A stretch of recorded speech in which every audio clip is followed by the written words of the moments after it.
어르신 한 끼라도 드셔야죠. 괜찮아. 나 괜찮다니까. 비가 쏟아지는 날이었습니다. 지하철 역사 안 구석진 벤치에 낡은 점퍼를 입은 노인이 홀로 앉아 있었습니다. 수십 명이 그 앞을 지나쳤지만 아무도 멈추지 않았습니다. 그런데 한 청년만이 걸음을 멈추고 노인 앞에 무릎을 굽혀 앉았습니다. 이런 일이 벌어진 데에는 아주 충격적인 이유가 있었습니다. 지금 이 이야기를 듣고 계신 여러분 어디에 사시나요? 지금 무엇을 하면서 듣고 계신지 댓글로 편하게 남겨주세요. 그럼 지금부터 이야기를 시작하겠습니다. 서도윤은 28살이었습니다. 낮에는 물류센터에서 몸을 쓰고 밤에는 편의점 계산대 앞에 섰습니다. 하루 16시간을 일해도 통장 잔고는 늘 빠듯했습니다. 어머니 한정숙 씨의 병원비와 약값이 매달 고정으로 빠져나갔기 때문입니다. 그래도 도윤은 단 한 번도 어머니 앞에서 힘들다는 말을 꺼내지 않았습니다. 어릴 때부터 어머니에게 들어온 말이 있었기 때문입니다. 사람은 어려울수록 바르게 살아야 한다. 그 말은 도윤에게 훈계가 아니라 가풍이었습니다. 아버지 서진호 씨가 살아생전 몸소 보여준 삶의 방식이기도 했습니다. 그날도 도윤은 새벽 편의점 마감을 끝내고 귀갓길에 올랐습니다. 밖에는 굵은 비가 내리고 있었습니다. 지하철역 계단을 내려가던 도윤은 발걸음을 멈췄습니다. 역사 안벤치에 노인 한 명이 홀로 앉아 있었습니다. 낡고 해진 점퍼였습니다. 비를 피해 들어온 것인지 짐도 없었고 행선지도 없어 보였습니다. 노인은 이따금 낮게 기침을 했습니다. 몸이 불편한 듯 어깨가 안으로 굽어 있었습니다. 사람들은 바쁜 발걸음으로 그 앞을 그냥 지나쳤습니다. 눈길조차 주지 않았습니다. 도윤은 잠시 그 자리에 서서 노인을 바라봤습니다.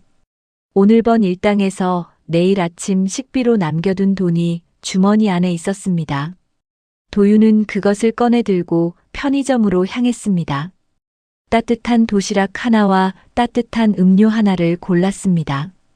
계산을 마치고 다시 노인 앞으로 걸어갔습니다. 노인이 고개를 들어 도윤을 올려다봤습니다. 주름진 얼굴이었지만 눈빛만은 또렷했습니다. 도윤은 도시락과 음료를 내밀며 말했습니다. 어르신 한 끼라도 드셔야죠. 노인이 손을 저었습니다. 괜찮아. 나 괜찮다니까.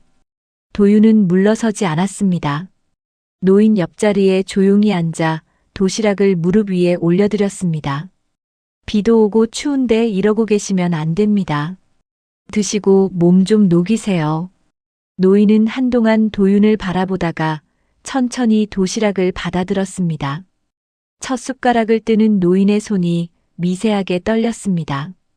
도윤은 아무 말 없이 옆에 앉아 있었습니다. 한참 만에 노인이 입을 열었습니다. 젊은 사람이 이런데 관심을 갖기가 쉽지 않은데.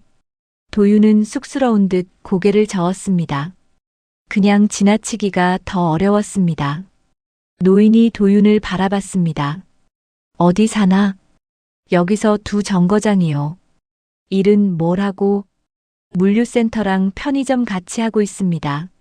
노인이 고개를 끄덕였습니다. 더 묻지 않았습니다.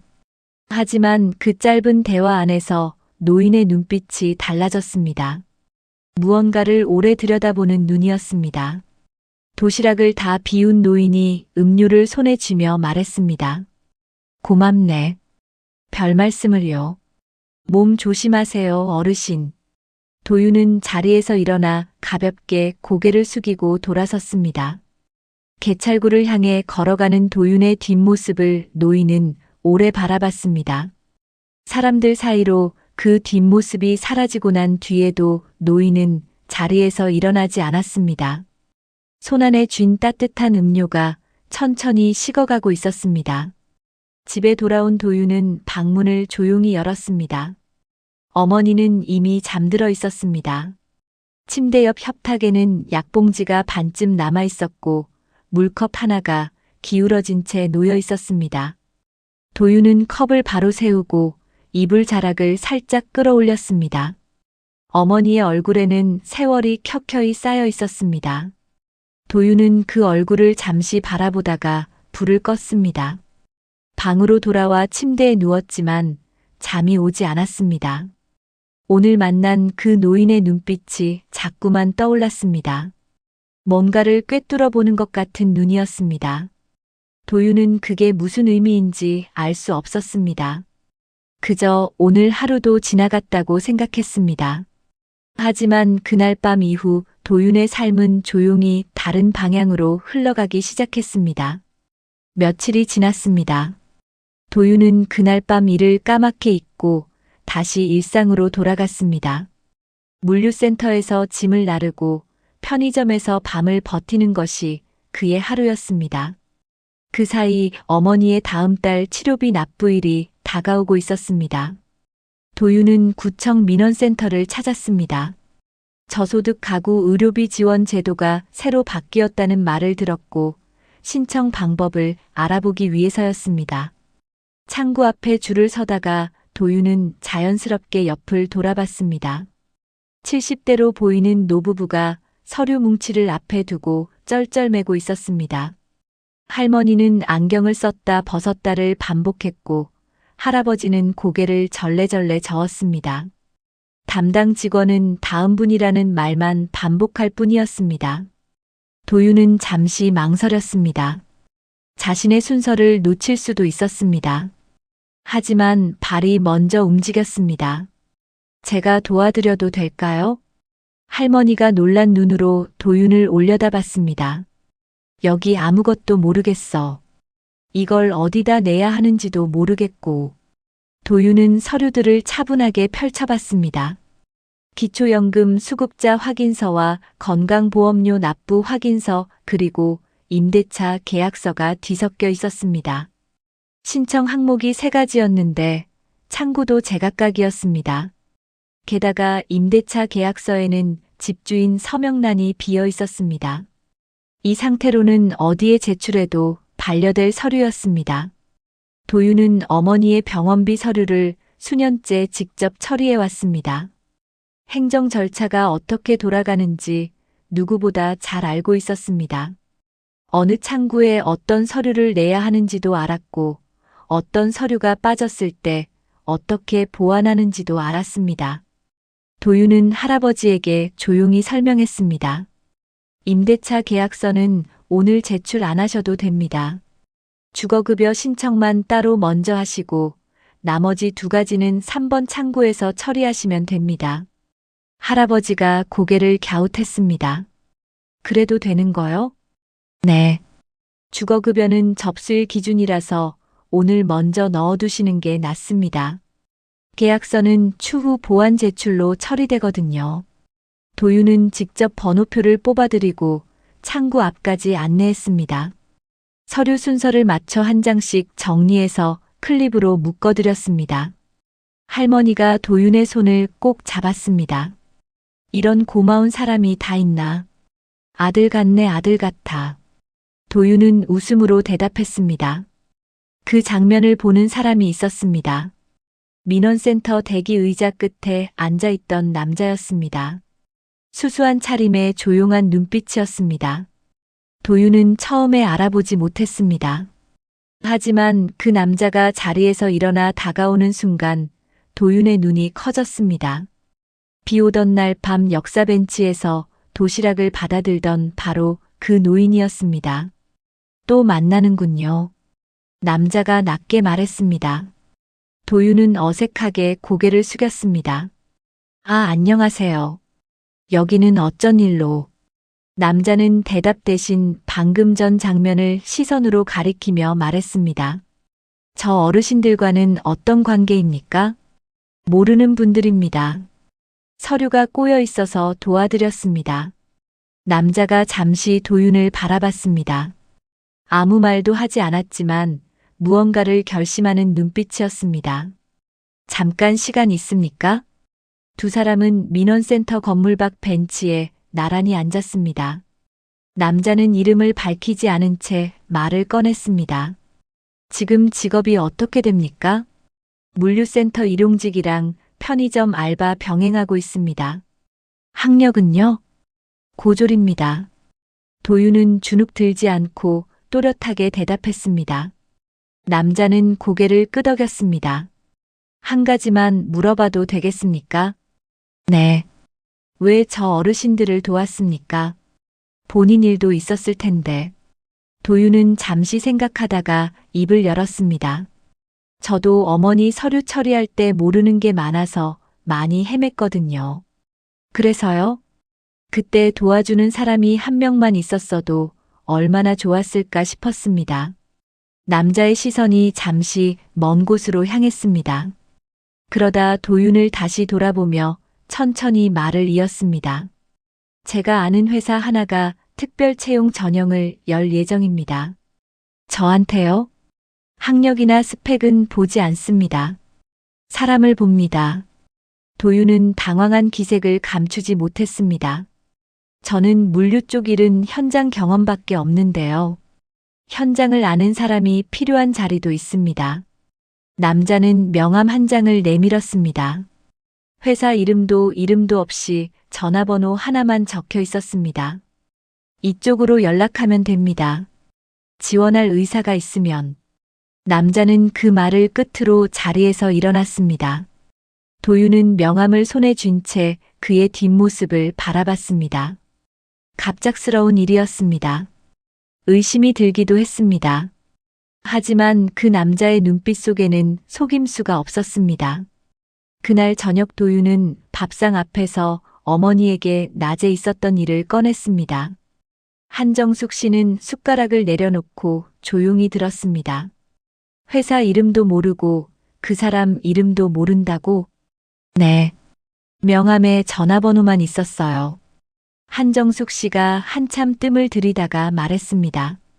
그 사람 어떤 느낌이었어? 꾸밈이 없었어요.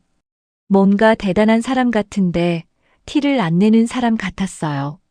어머니가 천천히 고개를 끄덕였습니다. 연락해봐라. 정말요? 사람 보는 눈이 있는 사람한테 선택받는 것도 실력이야.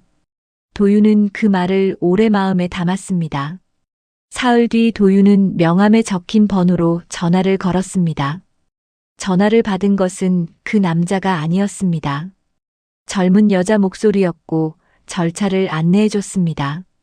이력서와 자기소개서를 이메일로 보내면 된다고 했습니다. 도윤은 그날 밤 편의점 마감 후 새벽에 서류를 썼습니다. 학력도 자격증도 내세울 게 없었습니다. 대신 물류센터에서 몇 년 일하며 배운 것들과 어머니 병원비를 스스로 감당해온 이야기를 솔직하게 적었습니다. 꾸미지 않았습니다. 자신이 걸어온 길 그대로를 담았습니다. 일주일 뒤 면접 통보가 왔습니다. 그리고 그 회사의 이름을 처음 확인하는 순간 도윤의 손이 멈췄습니다. 태성물류였습니다. 태성물류. 그 이름 석자를 화면으로 확인하는 순간 도윤의 심장이 내려앉았습니다. 어릴 때부터 귀에 못이 박히도록 들어온 이름이었습니다. 아버지가 가장 자랑스럽게 다니던 직장이었고 아버지의 삶이 무너진 곳이기도 했습니다. 도윤은 한동안 휴대폰 화면을 바라보다가 천천히 내려놓았습니다. 손끝이 미세하게 떨렸습니다. 이것이 우연인지 운명인지 아직은 알 수 없었습니다. 하지만 그는 면접을 포기하지 않기로 했습니다. 면접날 아침 도윤은 아버지의 낡은 넥타이를 꺼냈습니다. 어머니가 유품 상자 깊숙이 보관해온 것이었습니다.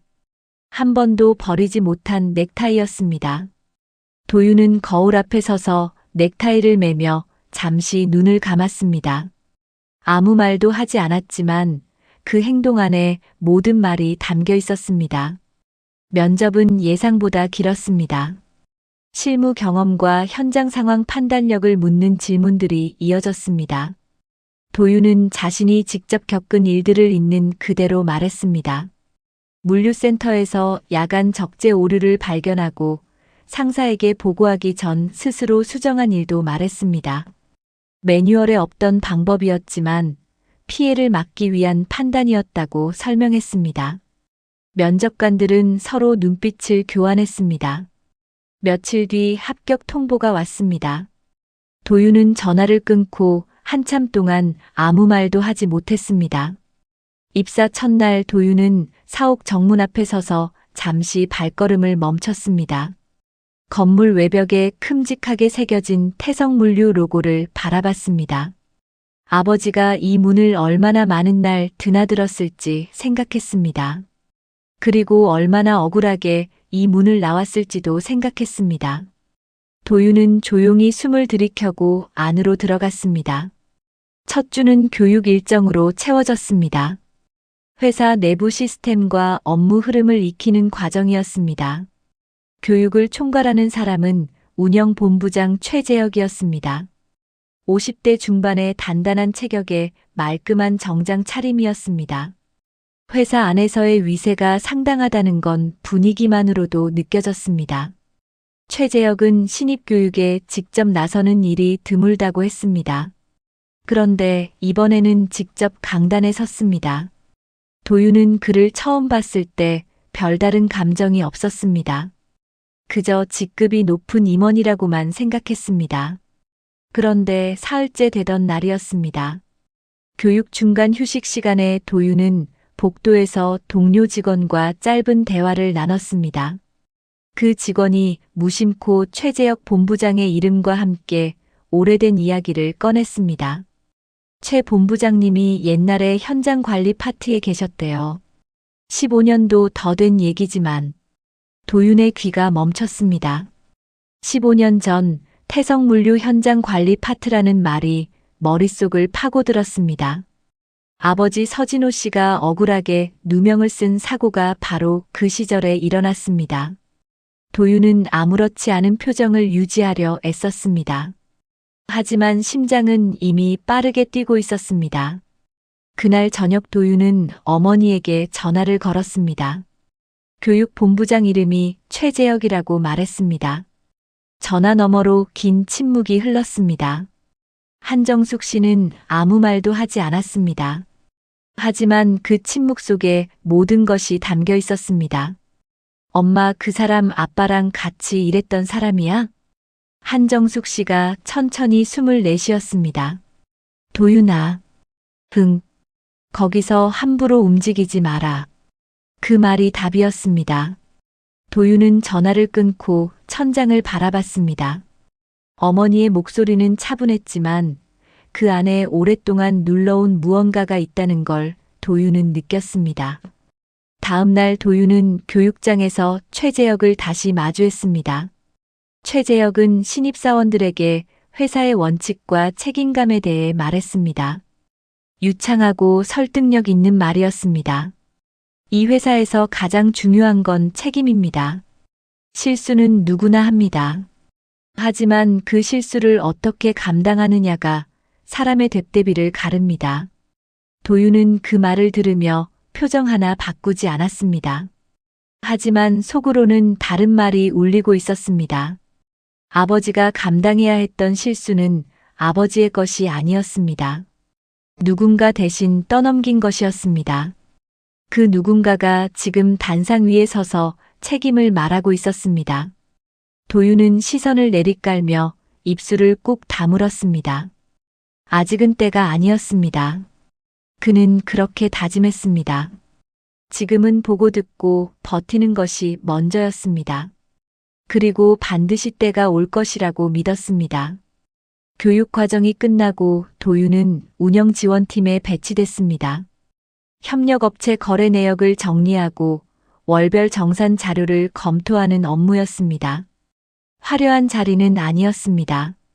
하지만 도윤은 매일 아침 가장 먼저 출근해서 자료를 펼쳤습니다. 물류센터에서 몸으로 익힌 감각이 있었습니다. 숫자 흐름이 실제 현장과 맞지 않으면 본능적으로 느껴지는 것이 있었습니다. 그리고 입사한 지 3주째 되던 날이었습니다. 도윤은 그것을 발견했습니다.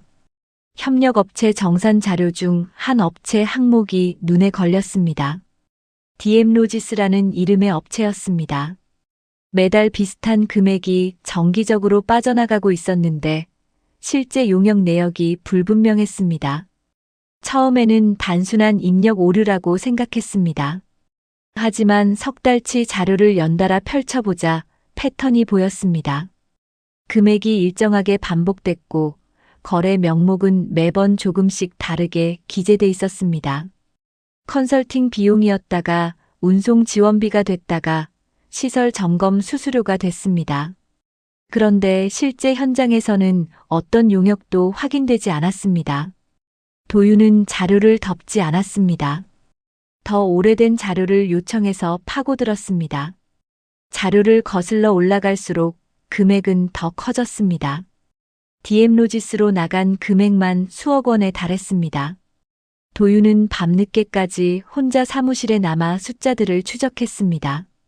그러다 한 가지 사실을 발견했습니다.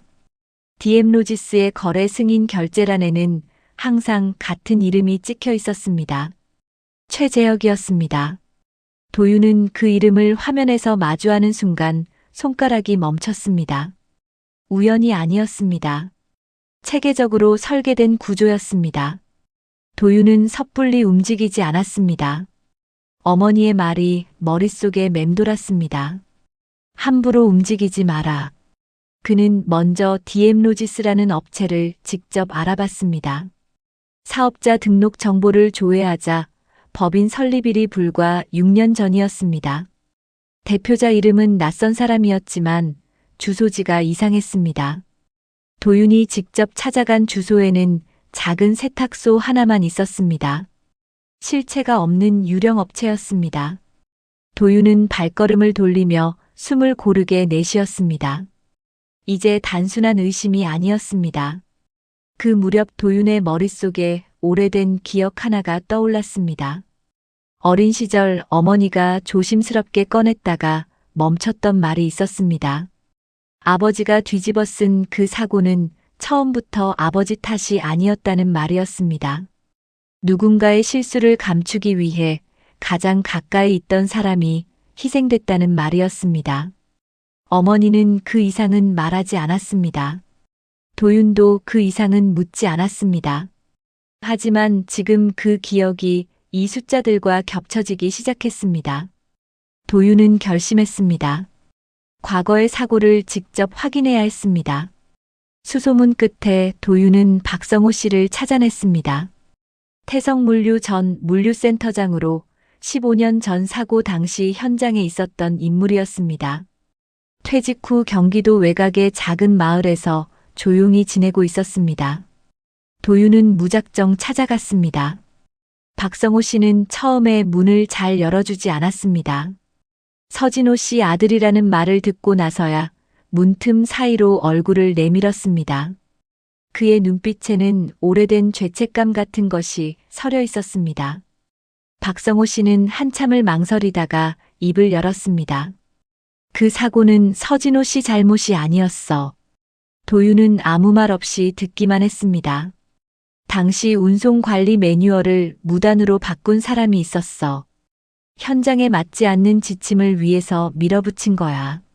그 탓에 사고가 났는데 그 지침을 만든 사람이 책임을 회피하려고 가장 가까이 있는 현장 담당자에게 다 떠넘긴 거지.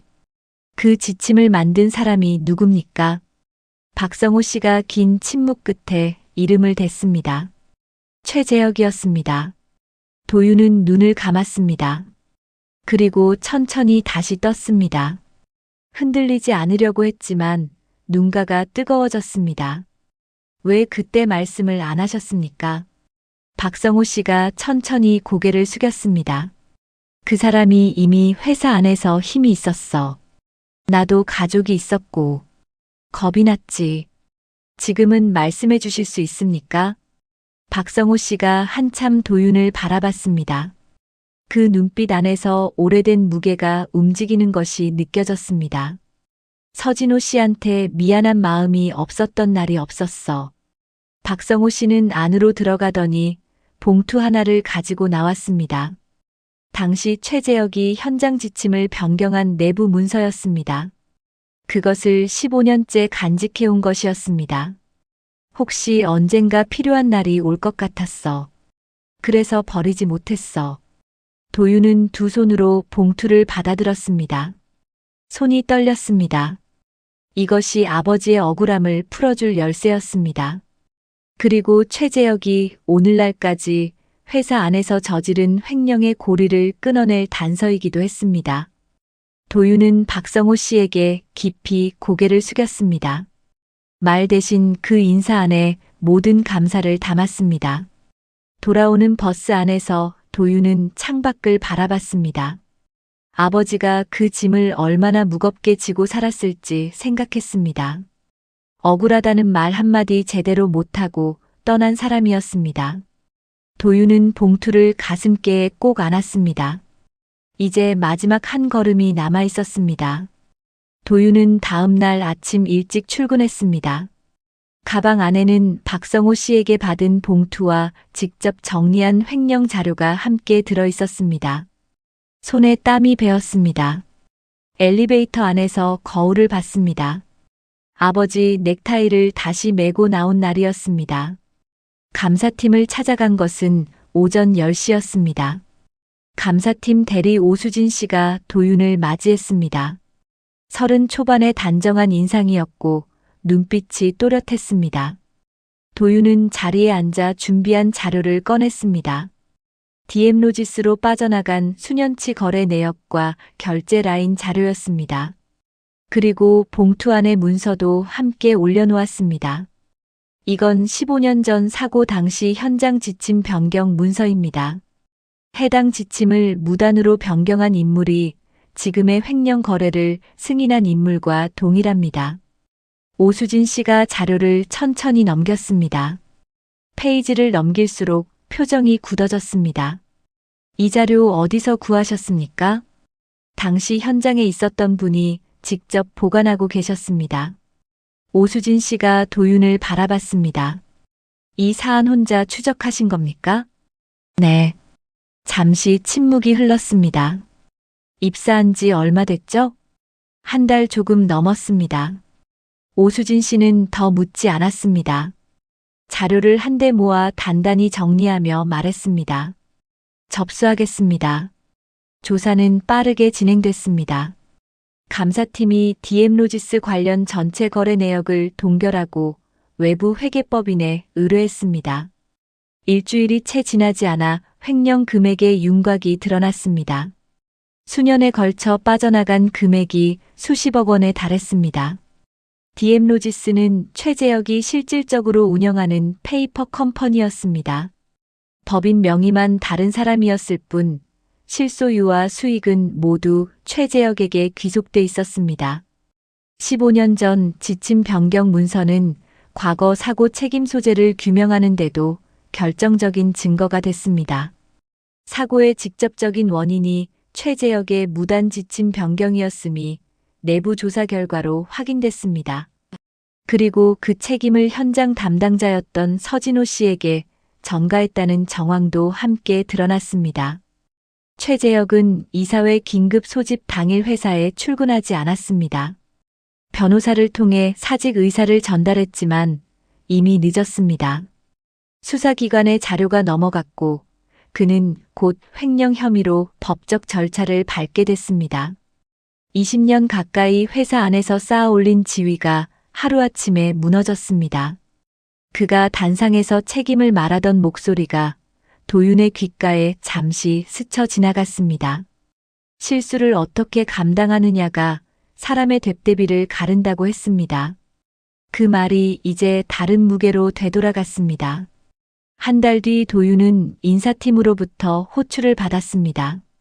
회사 측은 내부 비리 적발에 기여한 공로로 도윤에게 정규직 전환과 특별 포상을 결정했다고 밝혔습니다. 도윤은 고개를 숙여 감사 인사를 전했습니다. 하지만 그 자리에서 가장 듣고 싶었던 말은 따로 있었습니다. 며칠 뒤 회사 측은 공식 서한을 한 통 발송했습니다. 수신인은 서진호 씨의 유가족이었습니다. 서한에는 15년 전 사고의 책임 소재가 잘못 귀속됐음을 확인하며 고인의 명예를 공식적으로 회복한다는 내용이 담겨 있었습니다. 도윤은 그 서한을 어머니에게 직접 전달했습니다. 한정숙 씨는 편지를 읽는 내내 아무 말도 하지 않았습니다. 다 읽고 난 뒤 편지를 무릎 위에 내려놓고 눈을 감았습니다. 한참 만에 눈을 떴을 때 뺨 위로 눈물 한 줄기가 흘렀습니다. 도윤은 어머니의 손을 꼭 잡았습니다. 두 사람은 한동안 그렇게 있었습니다. 말이 필요 없는 시간이었습니다.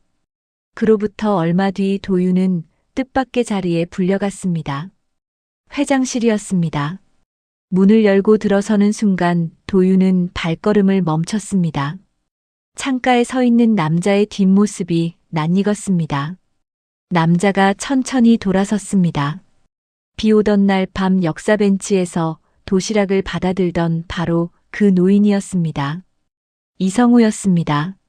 태성물류의 창업자였습니다. 도윤은 그 자리에서 한동안 아무 말도 하지 못했습니다. 이성우가 먼저 소파를 가리키며 말했습니다. 앉게나. 도윤은 자리에 앉았지만 등이 곧게 선 채 긴장이 풀리지 않았습니다. 이성우가 맞은편에 앉아 잠시 창밖을 바라보다가 천천히 입을 열었습니다. 그날 왜 거기 있었는지 궁금하겠지. 도윤은 아무 말도 하지 않았습니다. 그날이 아내 기일이었네. 이성우의 목소리가 낮게 가라앉았습니다. 매년 그날이 되면 혼자 지하철을 탔어.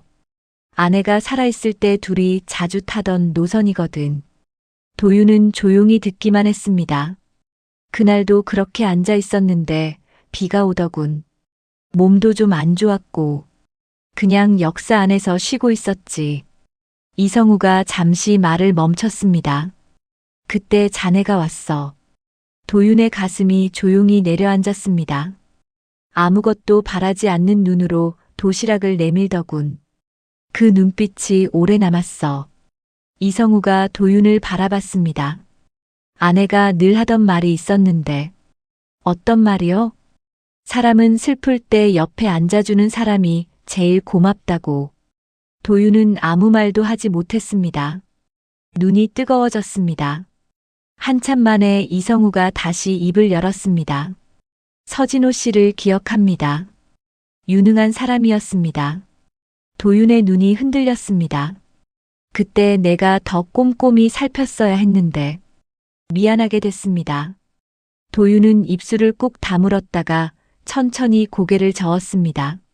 아버지가 이 회사를 좋아했습니다.